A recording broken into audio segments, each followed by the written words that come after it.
TRX assisted hack squat ပုံမှန် squat ထက်နည်းနည်းလေး level မြင့်ထားတဲ့ hack squat က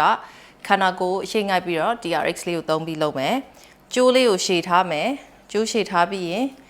ခန္ဓာကိုယ်ရဲ့ဘေးမှာကျိုးလေးကိုကင်ပြီးတော့လက်ကလေးကိုတုပ်ထားမယ်ပြီးတာနဲ့ခန္ဓာကိုယ်ရဲ့ weight ကိုအရှိကိုငိုက်ပြီးတော့ပုံမှန် squat အထိုင်းမယ်ဒါပေမဲ့ထိုင်တဲ့အခါမှာသတိထားမှာခါးလေးကုန်းမသွားဘူးပဲခြေပြားလေးကိုထောက်ပြီးထိုင်မယ်ဒါမှပဲခန္ဓာကိုယ်ရဲ့ position ကကျိုးအတိုင်း range အတိုင်းသွားမယ်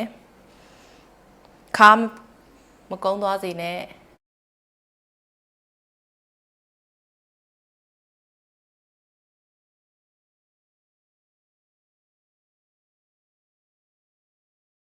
ပြန်ပြီးတွန်းတင်ပါ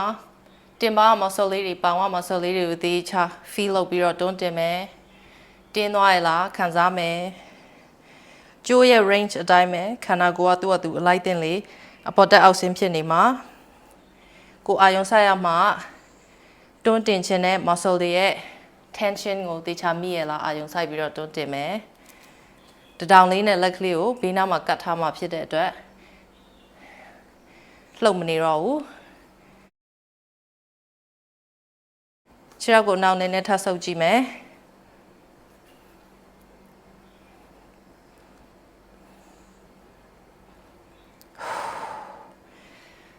အသက်ရှူဖို့မမေ့နဲ့